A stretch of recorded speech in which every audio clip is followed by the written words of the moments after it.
8e séance. Je suis ravie d'être ici parmi vous. Bonjour, mon nom est Fabio Jiménez. Je suis le chef de l'unité de mobilité des travailleurs.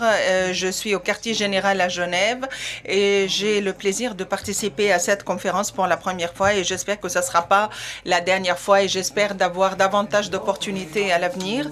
Et je suis aussi heureux de faciliter, de modérer cette 8e séance avec mes chers collègues ici sur le panel et bienvenue à la 3e journée et le dernier jour de la conférence et je suis sûre que vous avez joui et profité de tout ce que vous avez fait durant les 2 dernières journées et ça va être une 3e journée très avec beaucoup d'enthousiasme. Donc je vais présenter mes speakers, je vais présenter le sujet de la séance 8e séance. Je vais commencer avec les speakers. Comme vous le savez, nous avons discuté cela durant les 2 derniers jours de la conférence. Les programmes de mobilité ont été appliqués en Afrique du Nord depuis longtemps. Il y a plusieurs programmes, des accords gouvernementaux, parfois des partenariats publics et privés qui ont varié dans leur objectifs et leur impact. Et dans tous ces programmes de mobilité, que ce soit les agences privées et publiques, ont joué un rôle très important. La Commission européenne et les États membres de l'Union européenne se sont tournés vers la mobilité des travailleurs durant plusieurs années en tant qu'un instrument de coopération et en refaçonnant leur politique de migration pour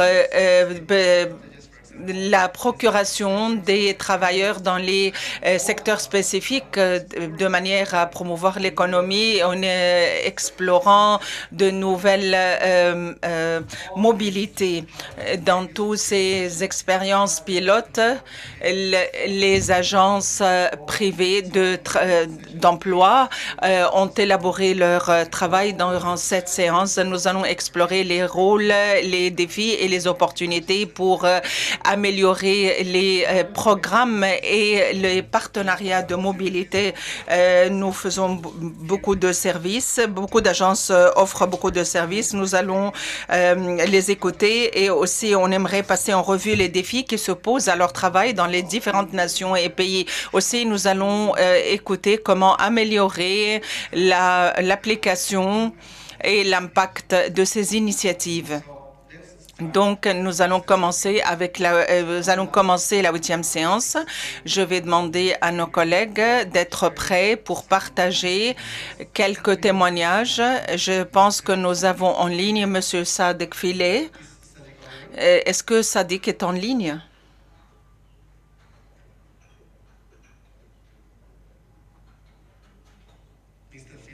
Monsieur Philippe?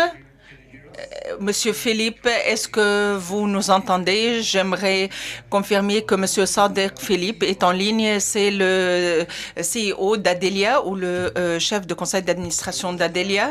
Nous allons commencer par le témoignage avancé par Sadek une fois qu'il est prêt. Et en même temps, alors que nous sommes en train de préparer Monsieur Sadek, je vais aussi dire que on s'attendait à voir le ministre Midi Ajadi durant cette séance. Elle ne pouvait pas assister à la conférence et elle n'a pas pu participer au panel d'aujourd'hui. À cause d'une situation triste familiale. Donc, notre solidarité, notre compassion avec lui. J'espère qu'il pourrait participer. Bonjour, Monsieur Sadek. Est-ce qu'on pourrait vous dire bonjour? Est-ce que vous m'entendez? Oui, très bien. C'est un plaisir de vous avoir ici, Monsieur Sadek. Juste pour commencer le panel, est-ce que vous pouvez partager votre témoignage au sujet du rôle des agences privées, le rôle des agences des agences publiques et comment améliorer l'application des compétences de mobilité. Merci beaucoup. Je représente une agence de travail ou d'emploi privé. On veut dire que l'Europe et en Afrique, on, on augmente l'embauche des talents avec les pays d'Afrique et avec l'interface de ces métiers en Europe et ces compagnies en Europe à cause d'une pénurie en compétences et le bassin où on trouve beaucoup de candidats en Afrique. Vous pouvez remédier à cette pénurie en Europe, mais aussi vous pouvez avoir cette compagnie internationale et pas seulement en Europe, d'étendre et de former les talents africains en Europe au départ et puis par la suite retourner dans leur pays d'origine de manière à développer plusieurs champs de produits ou de services que ces compagnies auraient pu développer dans leur pays. Donc c'est très important comme partenariat au niveau national. Ces agences ont fait un très bon travail pour identifier ces talents à travers les pays, pas seulement dans leur propre pays, mais dans la région. Donc, merci beaucoup, Monsieur Sadek, pour cette première intervention, mais juste pour élaborer encore un peu plus sur votre témoignage. Quels sont les défis principaux qui se posent face aux agences d'embauche ou agences de travail privées, par exemple, avoir un accès aux postes vacataires, les postes vacataires en Europe? Oui, c'est une question très intéressante, merci. C'est vrai que parfois, nous avons un accès à ces métiers. L'accès est difficile et parfois la compagnie ou l'institution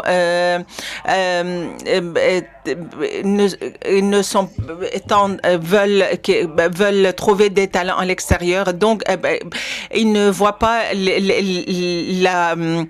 le panorama général. Ils cherchent pas à l'extérieur de leur pays. Ça, c'est un aspect général. Les gens pensent que les talents provenant de l'extérieur ne vont pas être capables de s'adapter et c'est faux. Au contraire, les gens qui viennent avec différentes cultures et différentes manières de voir les choses vont rapporter une valeur ajoutée à ceci. Par exemple, les équipes de football, nous avons les gardiens de but, par exemple, cette diversité est un surplus, mais même les difficultés se posent ou résident dans le fait d'identifier ces métier est de convaincre ces métiers qu'ils doivent recruter des gens de l'extérieur, de l'étranger.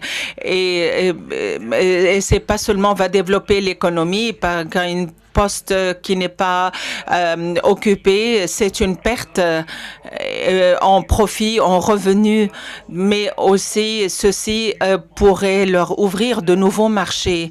Donc, ils ne voient pas cette idée globale ou cette image globale. C'est très intéressant aussi. Je vais vous demander, si possible, de rester durant tout le panel, car nous allons faire un deuxième round de questions. Donc, après que le reste du panel aurait participé, merci pour cette intervention. Je vais projeter des vidéos sur Mrs. Hadiji Tajiv. Elle travaille pour El Tadif, une agence privée de recrutement. Donc, si vous avez la vidéo, on aimerait la projeter, s'il vous plaît.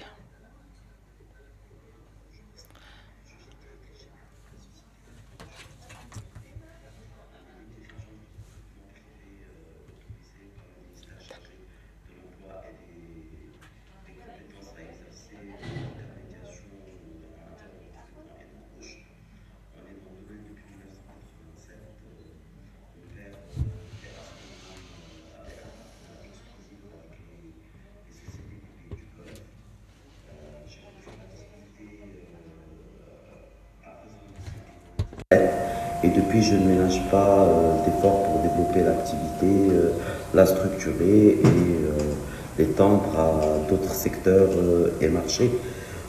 La qualité des profils, leur rétention et la satisfaction de mes clients représentent mes chevaux de bataille. Et ça, les sociétés partenaires l'ont compris et m'ont fait confiance au point de me recommander à d'autres grands groupes locaux avec lesquels je travaille maintenant depuis plus de 2 ans. Jusque-là, nous n'avons pas eu de problème à accéder aux informations sur les offres d'emploi, car la demande émane directement de nos clients. On reçoit des commandes spécifiques sur les profils souhaités.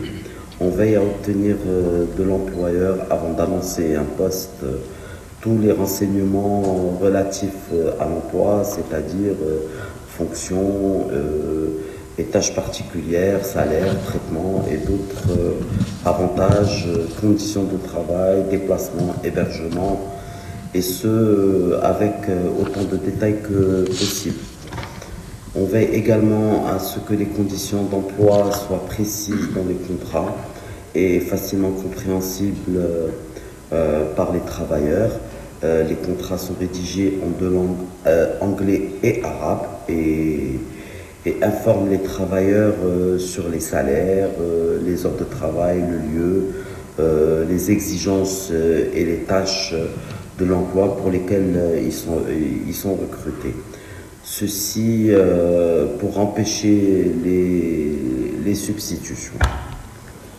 Ces contrats sont soumis à l'autorité gouvernementale marocaine chargée de l'emploi et de compétences pour examen et visa avant le départ des travailleurs. On évite les sous-agences pour s'assurer qu'aucun frais de recrutement n'est imputé aux candidats ni supporté par eux. Pour faciliter le contrôle et le suivi de notre activité par les autorités compétentes, nous tenons un registre de toutes les personnes recrutées ou placées par nos soins. Nous ne cherchons pas uniquement à placer ces profils en emploi. Nous sommes également soucieux de leur bien-être, leur savoir-être et leur respect des règles du pays d'accueil et de l'accomplissement de leur contrat dans les meilleures conditions pour que le client renouvelle leur contrat. Thank you very much. Thank you for... Merci beaucoup. Merci pour la vidéo. Madame Hadji Tadif du Maroc. Maintenant, alors que nous avons vu le témoignage, ces témoignages des agences d'embauche privées, je vais m'orienter vers les organisations internationales qui œuvrent à soutenir l'emploi au gouvernement, qui soutiennent le gouvernement, mais qui participent dans plusieurs partenariats de mobilité de compétences. Je vais commencer par Monsieur Selim. Monsieur Selim est un consultant pour l'organisation internationale et il travaille sur le développement d'un module de business dans les différentes agences. Je vais commencer par Monsieur Selim et pour chaque speaker, je vais donner 4-5 minutes et je vais utiliser ce livre bleu pour vous signaler quand le temps est terminé. Donc, je vais commencer le modèle de business pour l'emploi. Pour cette intervention. Alors, parler de modèle économique, de business model, bien évidemment, il faut savoir comment fonctionne une entreprise. Une entreprise fonctionne par rapport à une logique, qui est la logique de l'offre et la logique du marché. C'est-à-dire, elle fait une proposition de valeur. Elle va essayer de rapprocher un coût, une dépense, par rapport à un revenu. Bien évidemment, cela suppose une organisation. Une entreprise combine donc des moyens afin d'atteindre un objectif. Donc l'entreprise même celle qui fait du placement, est censée gagner de l'argent. Alors, est-ce que c'est durable pour les entreprises qui font du placement à l'international ? Alors, d'abord, je voudrais répondre à la question, est-ce que c'est rentable ? Je dirais que oui. C'est un gros business et comme disait le témoignage de Sadiq de l'Arabie Saoudite, il suffit de voir grand pour savoir que c'est un gros business qui s'installe aujourd'hui en matière de placement de salariés à l'international. Alors, bien évidemment, on est dans le cadre d'une activité qui a ses particularités.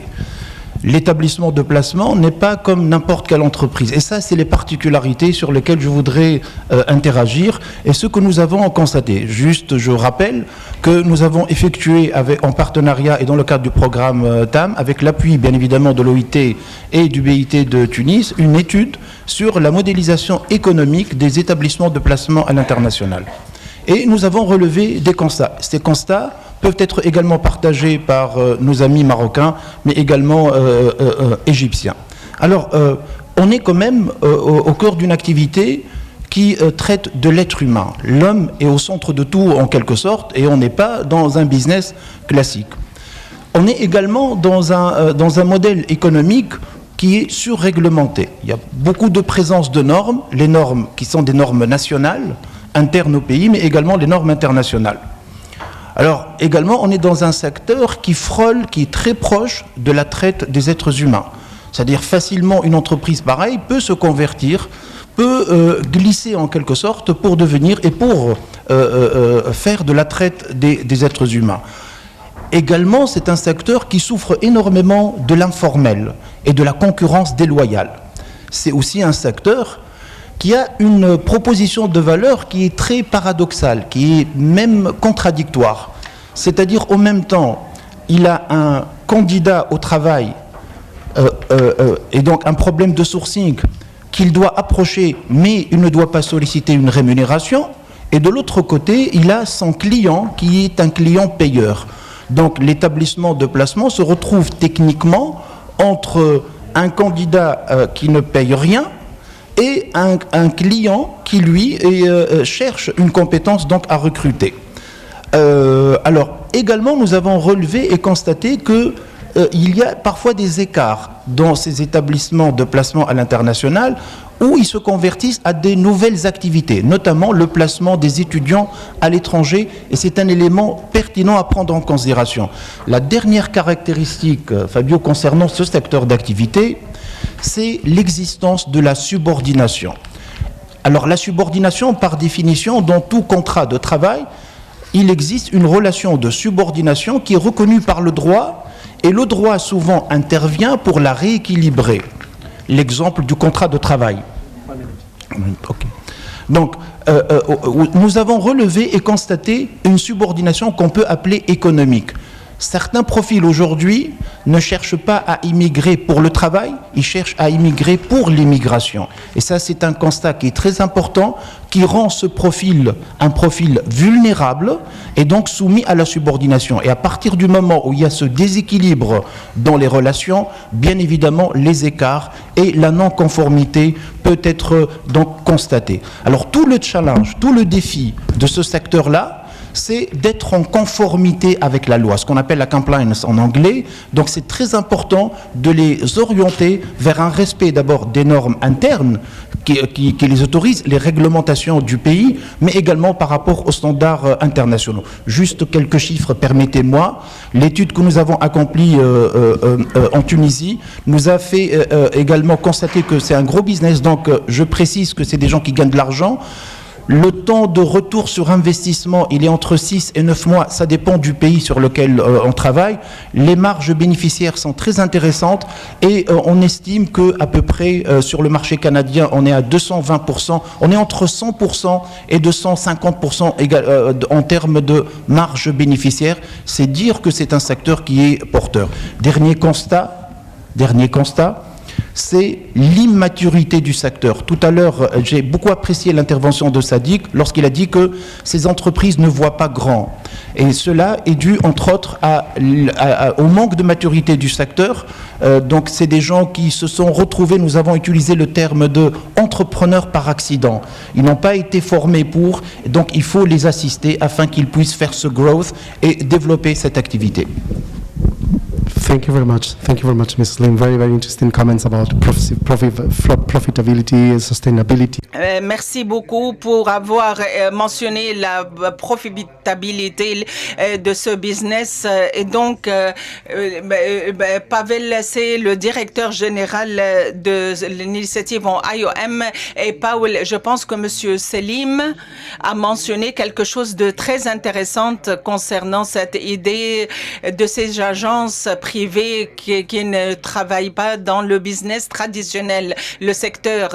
Donc, si vous êtes en ligne, s'il vous plaît, partagez avec nous votre point de vue concernant la profitabilité et la durabilité d'un modèle de business. Et Pavel, avant de commencer, je voudrais souhaiter la bienvenue à nos participants en ligne aussi. Merci, collègues. C'est un plaisir de me trouver avec vous aujourd'hui, de participer à cet événement. En ce qui concerne le modèle de business, je pourrais avancer les propos d'après mon expérience et mon engagement avec les recruteurs. Je dois dire que ce business de modèle est basé sur les standards et sur l'éthique, et c'est très important de se... Donc, il y a parfois des décisions importantes à prendre, et une fois que c'est pris, est-ce que on pourrait entendre est viable? C'est ce qu'on pourrait écouter de l'agence de recrutement, de l'organe. Quelqu'un se joint au programme parce qu'il voit que c'est la bonne chose à faire. D'autres voient que c'est une opportunité de business. Je suis d'accord avec le speaker précédent qui a dit que pour que ce modèle soit faisable sur le marché du travail, et ça doit être éthique, et c'est pas juste, ça ne revient pas seulement aux recruteurs, mais c'est aussi des efforts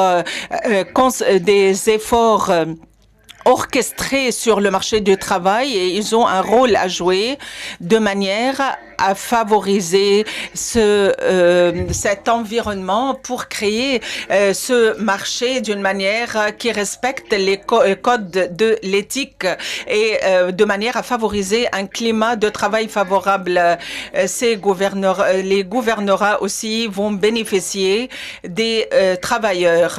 Je vais m'arrêter là. Merci beaucoup. Merci beaucoup, Paulo. Merci beaucoup. C'est très intéressant et je suis tout à fait d'accord avec vous que le besoin d'avoir un endroit sur le marché, d'avoir une opportunité, une business d'opportunité de la part des agences privées doit aller de pair avec les standards de l'éthique. Merci beaucoup. J'ai noté que Monsieur Fedek Fele a levé sa main donc, je ne sais pas si Monsieur Fele, vous voulez intervenir et faire avancer un commentaire très rapide, ou si vous avez une question à poser, aux deux premiers panels. Oui, merci beaucoup pour m'avoir accordé la parole. Juste, je voudrais, en ce qui concerne les agences de recrutement, nous avons le même objectif dans le même basket. Nous travaillons avec 20 pays au Proche-Orient. En Turquie, nous avons plusieurs bureaux avec plusieurs bureaux, et nous avons des standards. Nous appliquons des standards difficiles. Nous sommes une compagnie consolidée. Donc, c'est très important de dire que nous travaillons avec un partenariat avec d'autres compagnies. Donc, la compliance est très importante. Nous avons été opérationnels sur le continent africain et aussi en Amérique du Sud. Donc, depuis plus de 17 ans, nous avions à lutter pour le travail. Et notre rêve ce que nous aspirons à réaliser dans ce secteur informel, nous voulons être sûrs qu'ils peuvent signer un contrat, que ce soit payé à temps, les taxes payées, l'assurance, la pension, c'est très important. Et sur ce marché, on a développé la première plateforme de matching de travail pour être sûr que sous ces standards, ont accès aux métiers internationaux. Et c'est gratuit, donc les gens peuvent trouver des emplois et les employeurs peuvent trouver les talents. C'est très important de mettre en place les règles, les régulations et les standards pour aider les gens, pour dire à un travailleur il y en a qui travaillent pour 10 années et d'autres qui travaillent moins. Et finalement, après plusieurs années, ils peuvent acheter une maison. C'est pas parce qu'on leur paye une fortune, mais parce qu'on les met sur les rails et on les met sur le secteur formel. Et donc, ils ont un record avec lequel ils peuvent obtenir un prêt auprès de la banque. Et pas beaucoup d'agences peuvent faire. Et nous devons travailler idéalement et depuis plus de 2 ans pour bâtir ce modèle et nous avons fait un bon travail pour le lancer et ça travaille et ça marche et ces projets ont été montés avec beaucoup de réussite. Et donc, il y a quand même une marge qu'on aimerait augmenter de profit, mais les candidats ne doivent pas payer pour obtenir un métier. Merci, j'ai aimé l'idée d'avoir rendu ce panel une conversation et merci. Passons à présent à notre speaker ici sur la table. Je vais commencer avec Monsieur Ibrahim Avisa. Monsieur Ibrahim, et c'est similaire au reste des speakers. Je vais vous donner 4 ou 5 minutes pour parler quelque chose qui, en fait, M. Sadek était en train de dire sur l'importance d'avoir les bonnes législations et les bonnes conditions pour gérer le travail des agences. M. Ibrahim Avida, c'est le directeur de l'embauche au Maroc et essentiellement, je voudrais commencer par vous demander, M. Ibrahim, quels sont les défis principaux qui se pose à vous, que le gouvernement tente de monitoriser, par exemple, auprès des agences privées d'embauche. Merci aux organisateurs de m'avoir invité à ce panel. Également, j'ai l'honneur de partager en fait cette scène avec nos collègues tunisiens et égyptiens autour d'un sujet que je considère l'un des leviers de la réussite d'un bon partenariat de mobilité de compétences. Avant de répondre à la question, permettez-moi d'abord d'aborder cette question de réglementation. En fait, le Maroc est l'un des premiers pays ayant institué un cadre juridique réglementant l'activité des agences de recrutement privées. En fait, sur la base de la Convention 181 du BIT sur les agences de recrutement privées, ratifiée par le Maroc, contrôlée. La plupart des acteurs d'intermédiation en ligne opèrent à partir de pays de destination ou d'accueil. Donc, il y a une difficulté de contrôler et de suivre. Une chose que j'ai oubliée, au niveau du suivi, nous, on a une plateforme où les agences de recrutement privées déclarent leur activité, les caractéristiques des demandeurs d'emploi, mais aussi les caractéristiques des entreprises où le placement est effectué, c'est-à-dire le secteur. Et merci. Merci, Monsieur Brahim. This is very interesting, the combination of En ce qui concentre les capacités du gouvernement et tout ce qui est les moyens pour surveiller le domaine du travail, cela exige beaucoup de temps, mais nous sommes en voie toujours de changement maintenant. De l'expérience marocaine, à ma gauche, Monsieur Nadir. Je lui donne la parole sur son expérience en Tunisie. Il est le directeur de l'emploi en Tunisie. Il va parler sur son expérience et la compétitivité entre les agences d'emploi privées et publiques. Monsieur, vous avez la parole.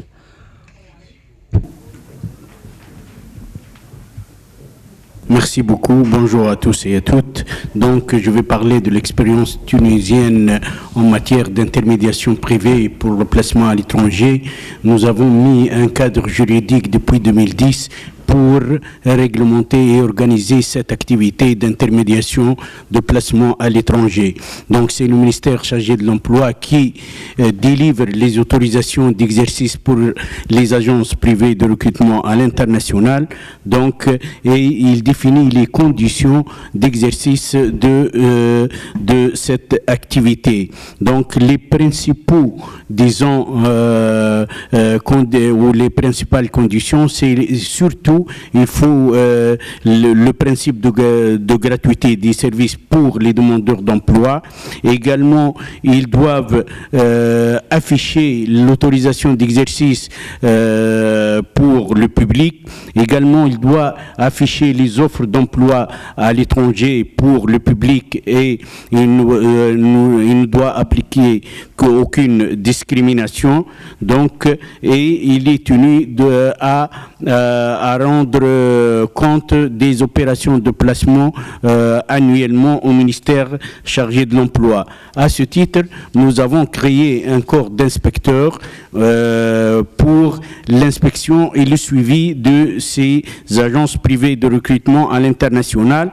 Donc, on a organisé 2 formations de ces inspecteurs. C'est un corps d'inspecteurs qui est formé de 28 inspecteurs. On a élaboré le livret de l'inspecteur qui va aider l'inspecteur à réaliser ses tâches en matière d'inspection et on a élaboré avec monsieur le consultant un guide de conformité pour les agences privées de recrutement afin de se conformer à la législation.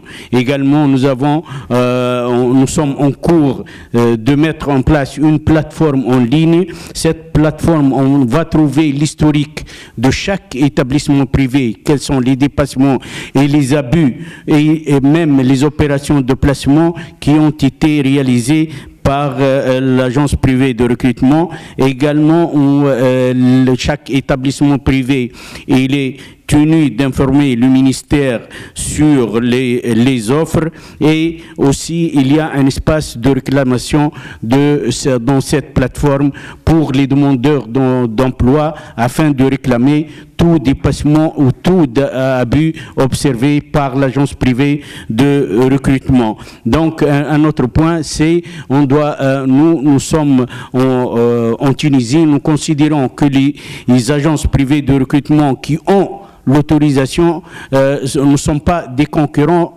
pour les agences publiques d'emploi. Donc on doit travailler en partenariat et en complémentarité avec ces agences privées de recrutement. Et on a tout un programme, nous avons un projet de loi, un nouveau projet de loi afin disons, parce que nous avons remarqué qu'il y a des défaillances et des insuffisances dans le cadre juridique actuel. Donc, on a préparé un nouveau loi qui, l'inspecteur, il aura le droit même d'inspecter les agences privées qui travaillent dans l'illégalité, c'est-à-dire sans autorisation. C'est une nouvelle mission de l'inspecteur dans cette nouvelle loi. Également, on aura également le droit de fermer le local de l'établissement non autorisé et bien d'autres mesures qui sont très lourdes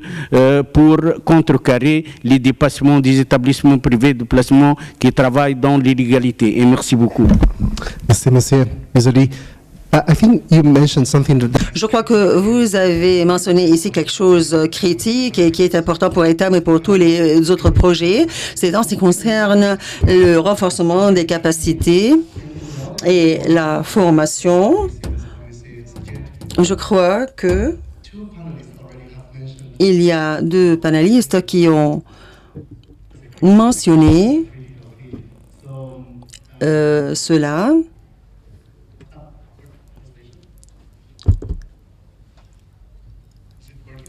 Est-ce que l'interprétation passe? Parfait. Aussi, je voudrais qu'il y a des panélistes, deux autres panélistes qui ont parlé des inspections et la formation de ces inspecteurs et le fait qu'ils soient armés d'une capacité d'assumer leurs tâches. C'est pour cela que nous voulons prêter audition aussi à votre expérience sur l'importance des inspecteurs, notamment lors de la mise en application des méthodes de mobilité dont nous parlons. Bonjour. En réalité, je suis satisfait d'être parmi vous aujourd'hui. Je suis Saïd Chahoui, le directeur du département de l'inspection du travail au ministère de main-d'œuvre en Égypte, et je suis satisfait qu'on a eu l'occasion de discuter le dossier de la mobilité de la main-d'œuvre du pays d'origine jusqu'à le pays de destination et la participation du secteur privé à cet égard. Si nous regardons les législations égyptiennes à cet égard, la loi égyptienne de travail, il y avait avec un respect de l'accord 181 pour l'an 1997, et cette loi a sécrété plusieurs articles qui octroient aux sociétés, aux agences du secteur privé d'exercer ce droit. Mais comme vous le savez, chaque droit, il y a en revanche une tâche et comme on a donné aux sociétés, aux agences du secteur privé, comme on leur a donné le droit d'y participer, il y a aussi quelques normes et standards qui doivent être respectés pour être dotés de ce droit. Si nous examinons les conditions qu'ont stipulées les législations égyptiennes en ce qui concerne ces agences, ce siège doit être permanent, c'est-à-dire la période de l'autorisation ou c'est-à-dire lorsqu'elle est en vigueur. Et là, il n'y a pas une indépendance l'indépendance, c'est pas dans le sens d'être complètement indépendant du ministère, mais justement, en ce qui concerne les conditions du siège, ils doivent permettre aux demandeurs de travail de se diriger vers ce siège. C'est une partie de la protection du travailleur qu'il trouve toujours un siège permanent et toujours il doit annoncer cette activité clairement au nom c'est-à-dire le nom de l'agence, le registre commercial, etc. Aussi, les législations égyptiennes ont précisé quelques tâches que la société doit faire, c'est-à-dire qu'elle doit respecter tous les bulletins et toutes les instructions du ministère et doit présenter 2 fois par an un rapport sur leur activité, quels sont aussi les obstacles auxquels ils ont fait face et les propositions de solutions et les professions dont le marché extérieur a besoin pour que nous puissions former les jeunes ici à cet égard. Aussi, ils doivent mentionner les changements dans la conjoncture du travail et aussi il y a quelques obligations.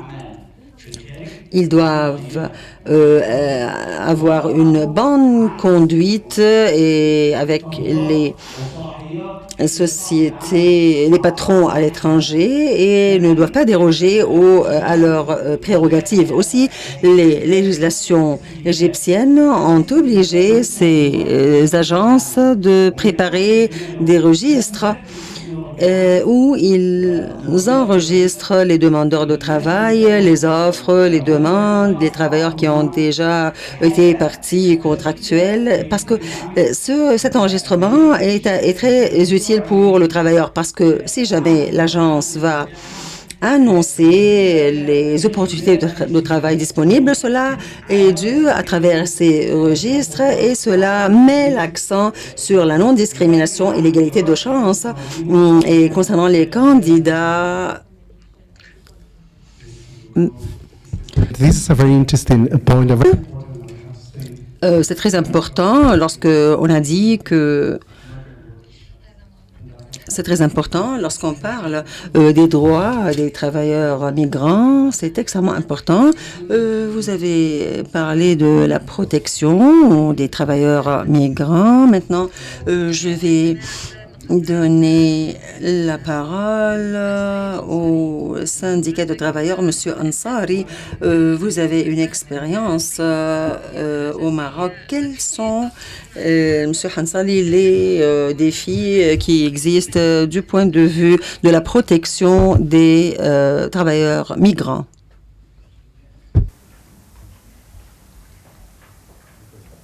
Merci de m'avoir donné la parole. Je voudrais tout de même, quand même, et comme ce qui a été fait par les 2 dernières journées, remercier et saluer toutes les institutions partenaires pour les efforts qu'ils fournissent pour la réussite du programme TAM et me permettre aussi en tant qu'organisation syndicale d'apporter un témoignage sur la perception que nous avions pu enregistrer durant toutes ces années pour mettre en œuvre et concrètement aboutir à des résultats concrets aussi bien au niveau des pays du Nord qu'au niveau des pays du Sud. Mais excusez-moi, je vais quand même essayer d'apporter un rappel qui est pour préciser que cette question de concept ou de mobilité de la migration, elle s'est imposée avec force. Et ces dernières années, aussi bien légalement qu'illégalement. Et c'est un dossier complexe qui nécessitait un encadrement.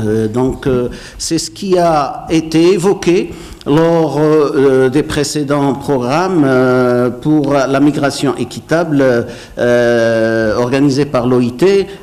C'est le programme AMEM et auquel a suivi le programme TAM, donc, et plus particulièrement les institutions telles que le BIT, l'OIM, GIZ, NABL et OFFI, et ont réalisé différentes rencontres dans les pays du Nord dans le cadre d'une coopération à même de répondre à ces préoccupations. Au niveau du Maroc, une feuille de route tripartite a été identifiée conformément au droit et aux conventions internationales et devant être introduite dans le dialogue social, en étroite collaboration, si possible, avec les pays du Nord. Donc, suite à ces initiatives menées entre le Nord et le Sud, pour permettre pouvant apporter des réponses à la problématique migratoire, plusieurs interrogations malheureusement ont apparu, dont notamment la divergence des points de vue des politiques des pays du Nord, aussi bien en interne qu'à l'international, et plus particulièrement l'absence d'une confiance et des positions qui ne sont pas très claires, avec différents obstacles, notamment les visas et autres. Donc, ces discussions pour entourer la question de la migration et en conséquence la difficulté à pouvoir retenir les principales recommandations à cette question. À la question relative des agences d'emploi, il faut saluer que leur prolifération a, au début de la réflexion à la problématique, montré de bonnes initiatives, de bonnes intentions, méritant d'être valorisées et encouragées quant à l'encadrement et le suivi de la protection des migrants en matière de recrutement équitable. Sauf que beaucoup d'initiatives doivent être réparées face à la désagrégation des actions entreprises par certaines agences qui ont usé de pratiques de recrutement sans scrupules et qui font partie des préoccupations traitées par le programme TAM et pour lesquelles des mesures indispensables doivent être prises. Pour ce qui est du syndicat, de notre organisation syndicale, et plus ou moins avec, bien entendu, la coopération entre les différentes centrales syndicales représentatives au Maroc, il est nécessaire de rappeler qu'au Maroc, une charte portant sur le traitement du dossier de la migration a été signée par les syndicats les plus représentatifs, le patronat, la CGM, le tout sous l'égide du BIT, visant d'assurer un suivi de proximité permettant l'encadrement des migrants en matière de droit, de formation, de syndicalisation et de recrutement équitable et de la protection sociale, par des antennes idoines au sein des organisations syndicales, avec le souhait de voir les syndicats d'Europe faire de même pour faciliter la coordination pour des positions convergentes de l'ensemble des syndicats nord-sud, comme ce qui a été rappelé par notre camarade Saïda Ouaïd hier, pour dire que nous, centrales syndicales au Maroc, les trois centrales représentatives ont œuvré de manière positive pour la réussite de ce projet TAM. Merci. Merci. Thank you very much for this interesting intervention. Merci beaucoup pour cette intervention intéressante. Je crois vraiment que vous avez merci parce que vous avez pour vos opinions et pour respecter le temps. Et maintenant, la deuxième partie de cette séance. Et je vais poser la même question, une question simple. Je vais commencer par les collègues via Internet, en virtuel, et ensuite je vais poser la question aux intervenants et à la salle. Et les questions aussi par l'audience. Monsieur Sadek, si vous êtes là, je vais poser la même question aussi aux autres intervenants. S'il y a une superpuissance ou superpower pour changer tout ce qui affecte le travail des agences d'emploi pour qu'elles soient beaucoup plus efficaces. Monsieur, vous avez la parole. Merci. Si j'avais une baguette magique, j'aurais être sûr que nous augmentons la capacité de faire à ce que les gens soient au courant plus de notre travail, soit dans les zones urbaines ou rurales, pour que les gens soient beaucoup plus au courant et pouvoir parvenir à nous, arriver à nous et savoir quelles sont les opportunités de formation disponibles, les habiletés dont ils en ont besoin et dans tous les pays où nous travaillons, je voudrais être sûr que les gens sachent qu'il y a des institutions et des agences qui ont besoin de ces habiletés, les attendent et nous devons tenir à intégrer et sensibiliser ces personnes à cet égard. Parce que lorsque vous recrutez des personnes, vous les mettiez sur la voie correcte, mais cela n'est pas suffisant. Et vous aidez des générations à venir à cet égard. Vous leur fournissez une protection, un soin médical, de manière aussi que les enfants puissent aussi aller aux écoles et avoir des emplois meilleurs, des salaires meilleurs et savoir vivre. Et ça, c'est l'impact vraiment. Toutes les agences, il leur incombe d'œuvrer pour cela et élargir notre domaine de travail, notamment en Afrique, au nord, au sud, même au Moyen-Orient et en Amérique latine, partout. Ça, c'est un point vraiment important. Nous devons intégrer les aspects sociaux dans la mobilité, en ce qui concerne la mobilité dans le cadre du travail des agences d'emploi.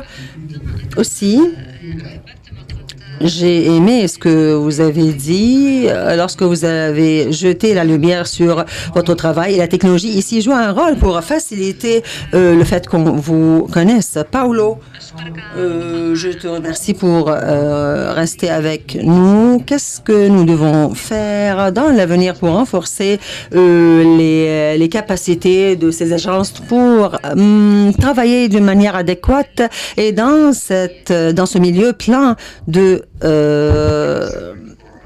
défis? Merci pour cette intervention. Je suis d'accord avec ce que Cédric avait mentionné en ce qui concerne ces différentes dimensions sur lesquelles nous devons nous concentrer et l'augmentation de l'efficacité de la mesure de la réussite de l'impact ou mesurer l'impact en ce qui concerne les habiletés et aussi que la société soit vraiment présente sur terrain, les migrants de même, et à travers cette à travers cela, nous pourrons réaliser quelque chose. Je n'ai pas une baguette magique et je ne prétends pas que j'ai cette baguette magique, mais l'opération de l'emploi est une opération exhaustive qui doit avoir une dimension et un impact de développement. Ces agences privées et publiques doivent jouer un grand rôle en ce qui concerne le fait d'aller de pair avec ou créer les conditions coordonnées en ce qui concerne les emplois, frayer la voie à l'emploi, le suivi et afin que nous garantissons que tout le processus de fond en comble est un processus équitable et qui protège les droits du travailleur migrant.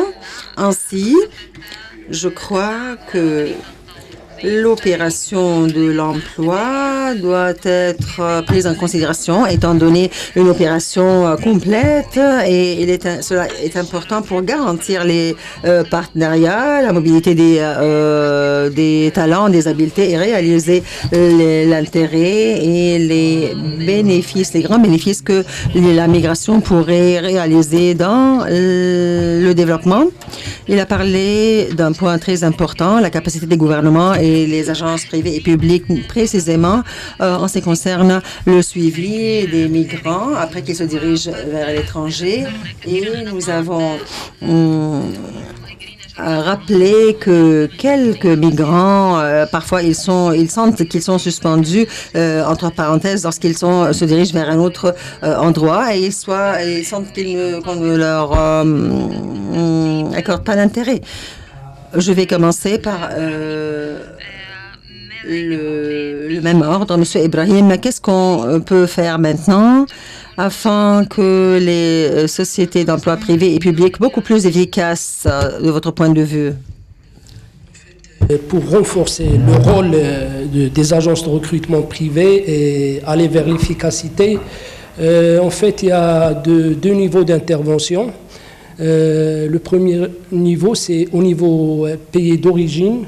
En fait, il s'agit de mettre en place ou d'améliorer la réglementation qui empêche des fois les agences qui respectent le processus de recrutement équitable à se conformer à la loi. Donc il faut, par exemple au Maroc, il faut définir une typologie des agences de recrutement privées et mettre en place un système de caution dépendant de chaque typologie d'agence. Donc également, il faut promouvoir conjointement avec les services publics de l'emploi cette question de recrutement éthique et équitable. Au niveau pays de destination, il faut voir les possibilités d'intégrer dans les accords cette question de contrôle intergouvernemental des agences pour en fait contrôler les agences sans scrupules et même les agences qui opèrent par exemple au Maroc alors que leur siège social est dans le pays de destination, mais aussi appuyer le déploiement d'un processus de certification, un système ERIS d'intégration de recrutement international. Ça c'est très important. D'ailleurs au Maroc on est en phase de gestation pour mettre en place dans le cadre de la stratégie nationale de mobilité professionnelle, un système de labellisation des agences. Ça aura un impact pour en fait encourager les agences à se conformer et à travailler en partenariat. De même, cette question de promouvoir le partenariat public-privé à travers la mutualisation des locaux pour passer les entretiens, la présélection, la sélection. Et aussi, on est en train de travailler sur des centres de tests techniques. On met à la disposition des agences de recrutement privées des centres de formation pour passer les tests techniques qu'il faut. Donc, cette question de voir un partenariat public-privé pour promouvoir le recrutement éthique et mener les agences de recrutement privé à se conformer et impliquer les gouvernements de pays de destination, ça peut aboutir à un processus de recrutement qui a un impact sur tout ce qui est partenariat de mobilité de compétences. Merci. Merci, monsieur. This is very interesting. I think it's very important to take note of the job of the. Ça c'est très important. En ce qui concerne les partenariats publics et privés, le gouvernement fonctionne avec et travaille très bien avec les agences privées pour un service meilleur sur le marché national et international. Qu'est-ce qu'on peut faire en Égypte du point de vue de l'inspection et pour que ça soit beaucoup plus efficace? Je vous souhaite la bienvenue de nouveau. En réalité, les agences d'emploi, pour jouer leur rôle, nous devons contrôler et avoir un contrôle parfait concernant ces agences et égyptiennes, et les autorités judiciaires nous aident à cet égard. Au début, nous devons frayer la voie à ces agences pour pouvoir avoir accès à des opportunités de travail à l'étranger et qu'il y ait un partenariat social pour fournir des opportunités de travail à travers ces agences. Et à travers ces opportunités, les agences commencent à exporter la main-d'œuvre à l'étranger. Et nous, en tant qu'inspecteurs, nous pouvons avoir plus de contrôle sur ces agences à travers les plans d'inspection qui eurent lieu d'une manière annuelle. Et en réalité, ce qui se trouve en Égypte, la collègue hier a parlé que nous avons une carte géographique ayant le nombre de ces agences. C'est pour nous un miroir et contrôlé par le gouvernement de manière périodique. Ces sociétés ou agences exercent leur travail toute la journée. S'il y a quelques irrégularités par ces agences, il y a des procédures strictes qui sont prises à l'encontre de celles-ci et on ne peut jamais permettre la traite des travailleurs. Et nous avons à l'étranger des représentants des travailleurs. Si un problème après la mobilité ou la migration vers le pays de la destination, s'il apparaît un problème ou une dérogation, il peut avoir recours à l'ambassade et il nous envoie une plainte et nous envoyons une mission de l'Égypte et vers cette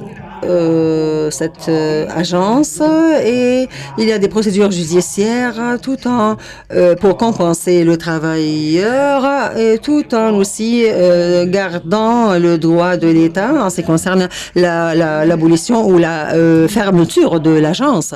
Aussi, le ministre de la main-d'œuvre a le droit d'interrompre l'autorisation jusqu'à que la situation soit claire en ce qui concerne les irrégularités de ces agences. En fait, ces agences doivent faire des annonces et préciser le minimum, au moins lorsque l'agence fait l'annonce doit préciser le minimum d'informations, le salaire, la situation de famille et les informations sur les pays de destination ou autres. Et ça, c'est une protection importante. Et l'inspection, le département d'inspection a une carte géographique, comme je vous ai dit, et qui peut permettre plus de contrôle à cet égard. Et il a monsieur a mentionné quelque chose de très intéressant, vraiment, la carte, les informations aux travailleurs, et ça c'est très important. Qu'est-ce que vous croyez que nous pourrons faire afin d'améliorer la qualité des informations que les travailleurs ont de votre point de vue? Qu'est-ce qu'on peut faire dans l'avenir à cet égard? Merci. C'est vrai, le rôle qui est tant attendu de la part des agences de recrutement est de participer au développement des compétences dans les pays d'origine, permettant ainsi leur intégration dans le marché du travail et en conséquence l'absorption au moins partielle du chômage d'une part, et d'autre part d'être un fidèle intermédiaire pour des recrutements à l'international. Pour notre position syndicale, elle repose sur le respect des droits des futurs travailleurs par des agences crédibles, structurées et opérationnelles et officielles, connaissant le marché du travail et appelées à être soumis au contrôle par des instances étatiques telles l'inspection du travail, en vue d'assurer la légalité d'une contractualisation décente. Donc c'est là notre inquiétude, parce que le fait d'apporter des soutiens de part et d'autre sans pour autant le respect des droits des travailleurs, sans pour autant contrôler ces agences de recrutement pour qu'il n'y ait pas de dépassement, de débordement, et faire confiance aux agences qui s'intéressent de manière correcte de manière correcte à la résolution des problèmes. Merci. Merci beaucoup. C'est very important. Thank you. Merci beaucoup.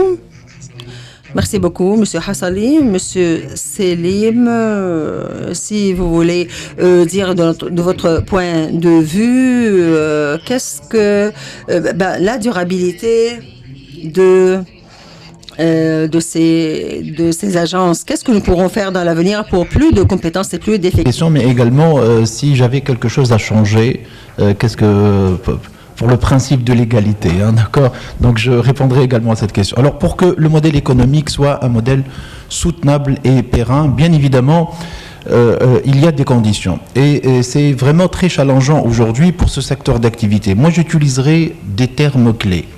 Je dirais d'abord confiance. Je dirais également volonté, le secteur privé, et je terminerai avec la conformité et l'éthique en quelque sorte. Alors, confiance, pourquoi ? Parce que c'est une relation, comme ont déjà expliqué les experts, c'est une relation tripartite, où normalement 3 acteurs devraient trouver leurs intérêts, y compris le candidat, bien évidemment, également le pays qui exporte la compétence et également le pays qui réceptionne cette compétence-là. Donc établir d'une manière, je dirais, macro-politique, un climat de confiance pour pouvoir discuter d'une manière conjointe et d'une manière très transparente. Le besoin y est. Le sourcing également est disponible dans les pays du Sud et donc il suffit de trouver le bon matching en quelque sorte pour pouvoir développer des politiques communes. Et bien évidemment en termes et sous l'égide de la confiance. Je dirais également le secteur privé. Le terme également qui s'est répété et qu'il faudrait laisser faire, laisser passer, j'utilise un peu la terminologie des économistes, faire confiance au privé également c'est très important. Le privé il a des mécanismes de fonctionnement et il va où il y a de l'argent à gagner, bien évidemment. Alors on a tendance à croire que l'argent ne rime pas ou le bénéfice ne rime pas avec respect des normes. Certes, c'est un constat aujourd'hui. C'est un secteur, comme je l'ai dit tout à l'heure, est un secteur immature et cette manque de conformité n'est pas souvent voulue. Elle est subie. Il y a une certaine ignorance de ce cadre réglementaire. Juste, je rappelle à l'auditoire que la compliance a un coût. C'est un coût qui est très cher. Être conforme et la Direction générale de l'emploi à l'étranger en Tunisie a pris cette initiative cette année de communiquer un guide de conformité pour que les entreprises de placement puissent de temps en temps s'auto-contrôler en quelque sorte et faire un rapprochement par rapport à la norme qui est une norme donc obligatoire. Alors ce privé également, juste l'idée a été communiquée, il faudrait qu'il sache se rapprocher en termes de PPP, de partenariat privé public, c'est aussi très très important. Alors voici à peu près les mots-clés sur lesquels il faut travailler. Il ne faut pas avoir peur du secteur privé, il faut le laisser travailler, mais il faut également l'accompagner pour qu'il puisse se développer. Alors juste un dernier constat, nous estimons que le degré de respect pour les établissements de placement à l'international a tendance à être conforme lorsqu'ils opèrent avec les pays, on va dire du Nord particulièrement, donc avec les pays européens, mais également avec le Canada, nous avons constaté qu'il y a un seuil de rigueur qui est très élevé. Donc ce qui renforce un peu la compliance et la conformité. Mais sur certains d'autres pays qui sont moins exigeants en termes de normes et de standards internationaux, et c'est là où il faut faire un très grand effort pour conseiller, accompagner et former. Merci beaucoup. Merci beaucoup. Mr. Slim, شكرا جزيلا. probably one of Je crois que cette question de confiance a été répétée plusieurs fois dans cette conférence. Le fait de créer la confiance des informations concernant les plans de mobilité et ainsi de suite. Alors, je vous remercie infiniment de ce message envoyé aujourd'hui. Permettez-moi de conclure cette séance par M. Massoudi, car il joue un rôle très important en tant que directeur de département au ministère du Travail en Tunisie. Ce ministère œuvre à, en fait, gérer les opportunités d'emploi sur le marché tunisien et à l'étranger. Qu'est-ce que vous faites actuellement en Tunisie? Nous, surtout lors des dernières années, nous sommes en train de travailler sur l'organisation de l'intermédiation, notamment au niveau de l'intervention des agences privées de recrutement. Donc, nous avons travaillé sur plusieurs plans. Afin d'organiser surtout cette intermédiation et d'assurer le recrutement équitable et éthique des candidats à la migration. Donc à ce niveau, nous avons travaillé sur le partenariat public-privé, c'est-à-dire comment instaurer un partenariat entre les agences privées de recrutement et les services publics de l'emploi qui sont représentés par l'Agence nationale pour l'emploi et le travail indépendant, notamment sur la base de, disons, la communication des candidats selon les offres ou les spécialités qui sont demandées par l'agence privée de recrutement. Également, au niveau de ce partenariat public-privé, également, ils peuvent utiliser les espaces qui existent au niveau des bureaux de l'emploi.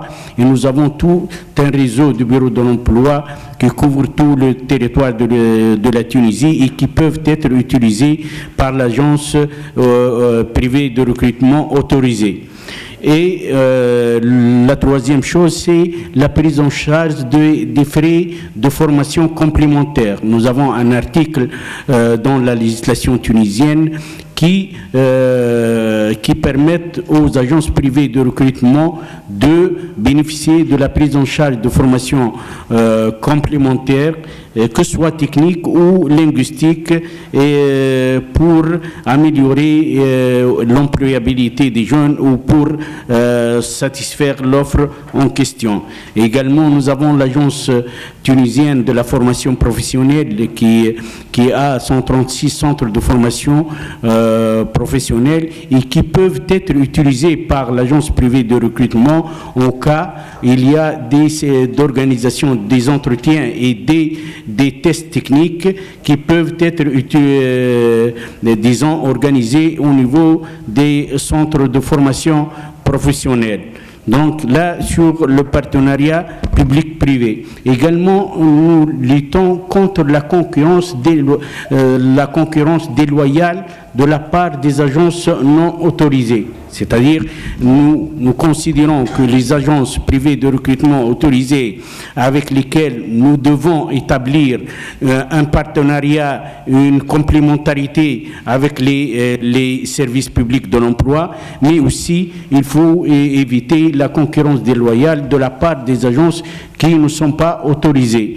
Donc, c'est pour cela que nous avons préparé un projet de loi qui vraiment a mis en place des mesures pour lutter contre l'existence de ces agences privées de recrutement non autorisées et pour lesquelles nous avons observé des dépassements énormes et des exploitations des demandeurs d'emploi. Donc, la deuxième chose. Et la troisième chose qui va nous faciliter le travail, c'est la plateforme en ligne. Là, l'inspecteur qui a été formé, il va trouver toutes les informations sur l'agence pour faciliter son tâche et pour préparer sa mission de contrôle. Également, nous aurons toutes les données des opérations de placement en temps réel saisies sur cette plateforme et ça va constituer également comme, disons, un outil de communication avec les demandeurs d'emploi sur le plan réclamation des abus et des dépassements. Et merci. Merci, Monsieur Nasseri. I think this is very interesting and I really want to highlight. Cette idée est très intéressante. Je tiens à souligner sur l'idée concernant les abus. Comme vous dites, il y a une responsabilité morale concernant la lutte contre les agences qui ne sont pas autorisées. Ça, c'est très important. Maintenant, je tiens à vous remercier tous. Je remercie tous les intervenants via Internet et les participants via Internet pour avoir bien géré le temps qui nous a été alloué. Nous essayons de respecter le temps jusqu'à présent. Maintenant, je vais ouvrir la porte ouverte devant les participants dans la salle et via Internet pour faire des commentaires ou pour poser des questions. Est-ce que vous avez des commentaires ou des questions à poser? Est-ce qu'il y a des questions ou des commentaires à faire? Nous avons une question de M. Belgendouz de l'Union marocaine du travail qui s'adresse à l'Union européenne. Donc, il dit qu'on a eu des témoignages sur l'intervention et l'action des agences privées de recrutement, des compétences à partir des pays d'Afrique du Nord en particulier, et souhaite savoir si l'Union européenne veut donner donc une grande place à ces agences, chasseurs de tête, dit-il, dans l'opérationnalisation du partenariat talent avec les pays d'Afrique du Nord. Merci. Une seule question, donc.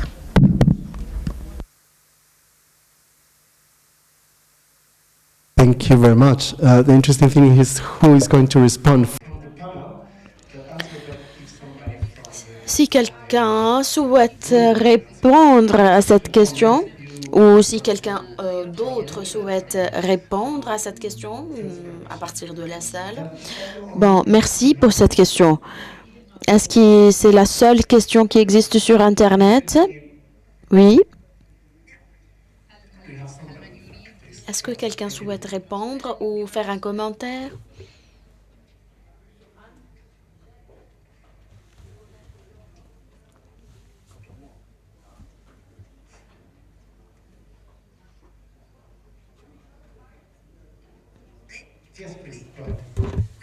Bonjour, donc Anne Simon de la délégation de l'Union européenne auprès du Royaume du Maroc. Je vous remercie, Monsieur Belgendouz, pour cette question. Effectivement, c'est un sujet de préoccupation très important. Les orientations qui sont prises, alors le Talent Partnership, c'est une approche qui est en cours de création.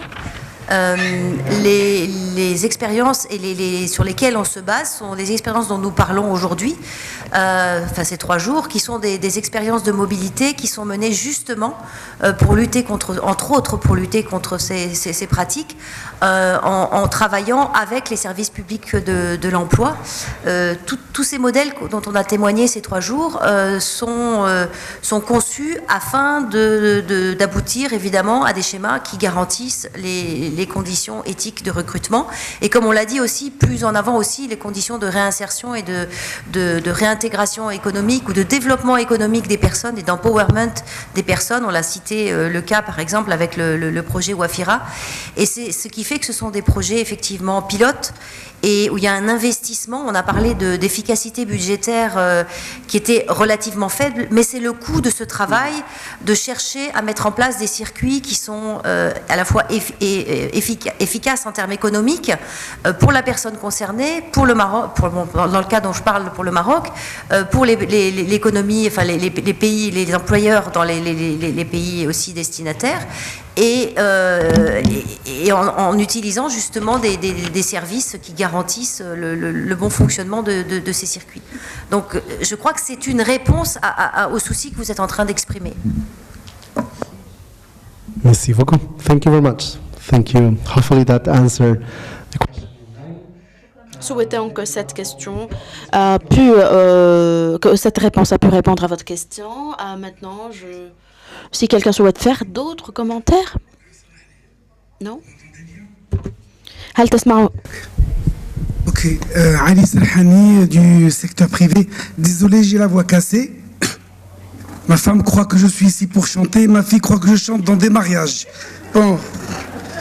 Alors, je ne sais pas ce qui se passe. Très bien, j'ai très bien écouté, super panel.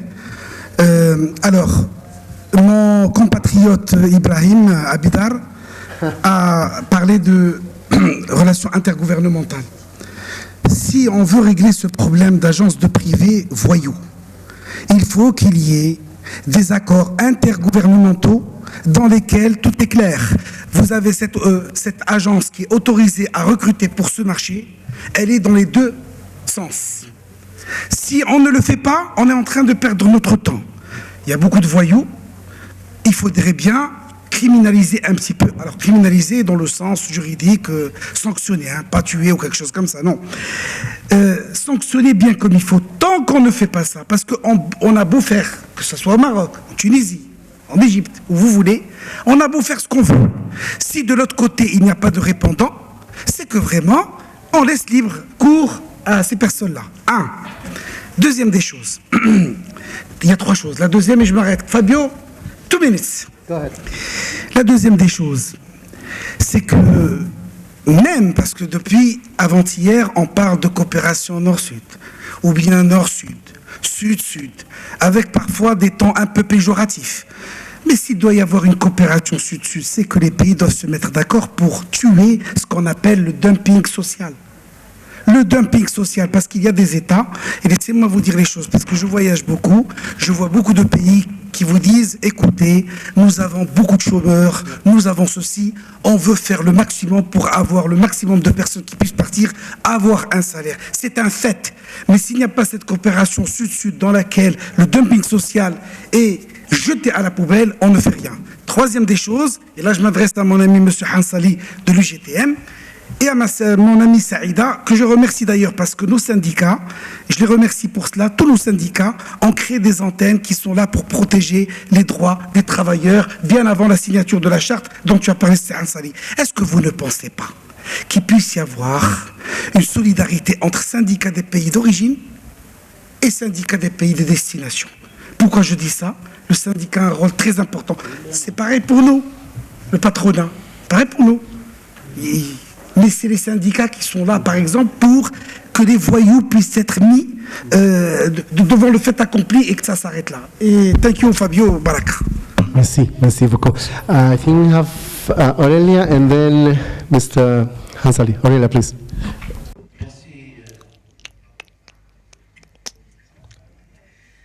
Bonjour à toutes et à tous, merci à l'ensemble des panélistes. Une question et un tout petit commentaire de ma part. Je voudrais savoir de tous en fait, est-ce que vous avez respectivement par rapport aux pays dans lesquels vous travaillez une idée de l'ampleur de ces opérateurs non conformes ou carrément qui opèrent dans l'illégalité en termes de volume de marché, qu'est-ce que ça représente et qu'est-ce qu'il vous manque à l'heure actuelle comme type de moyens d'intervention pour avoir un impact décisif par rapport à la fameuse question de la mise en conformité?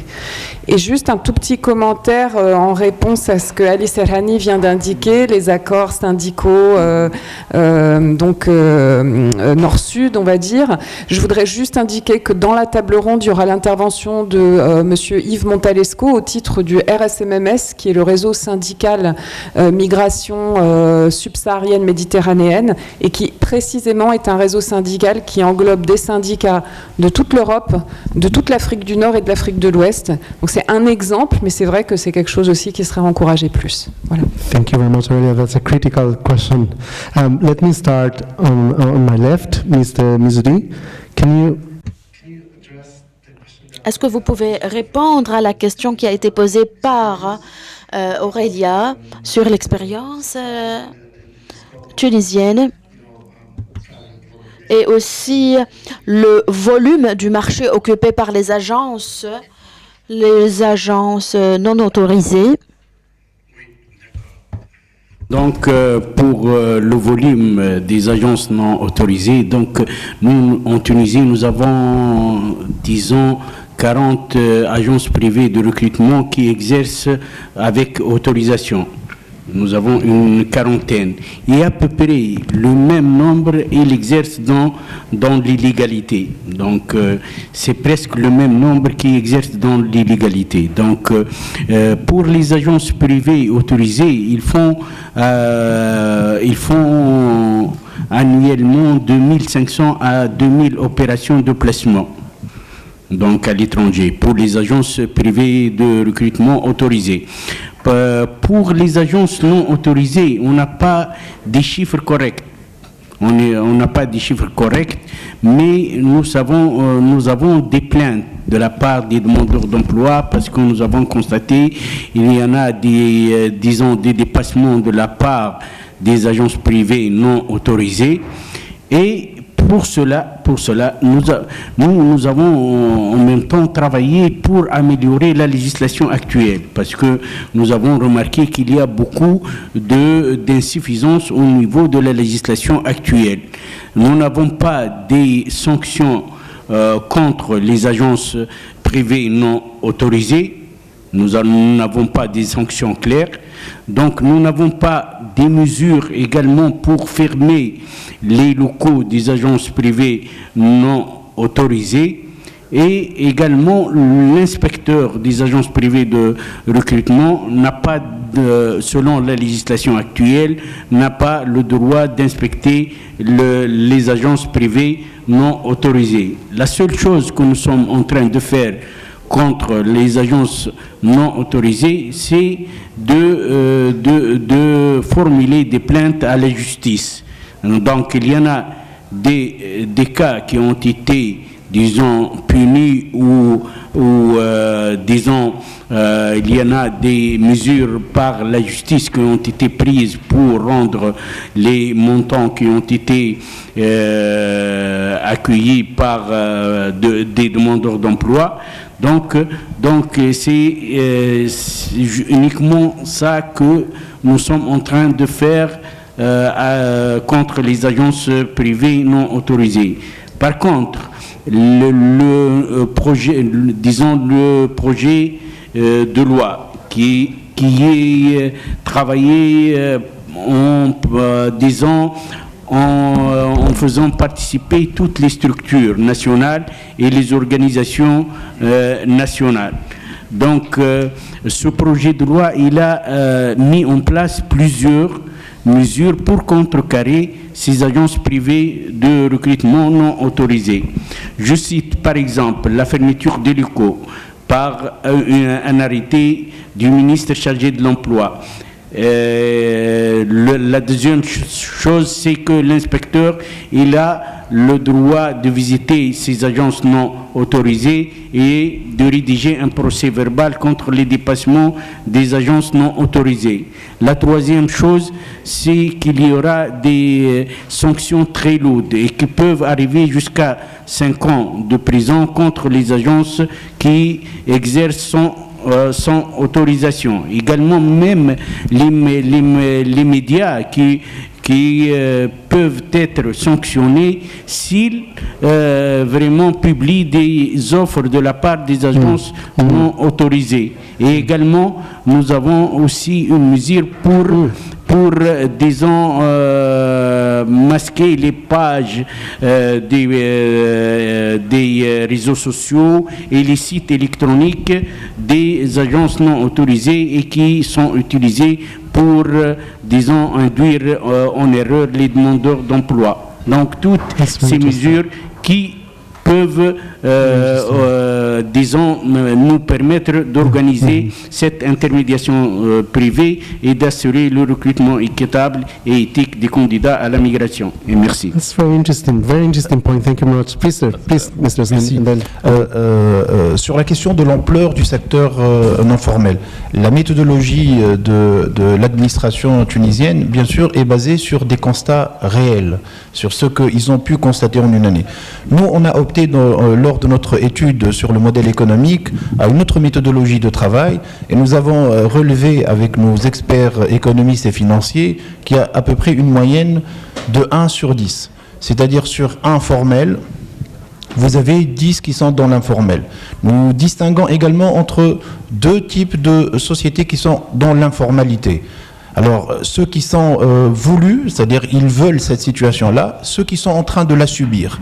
C'est-à-dire, on a constaté que certains qui sont considérés par l'administration comme n'étant pas autorisés, mais respectent tous les standards internationaux et respectent les droits des salariés et des candidats. Ce qui leur manque réellement, c'est l'autorisation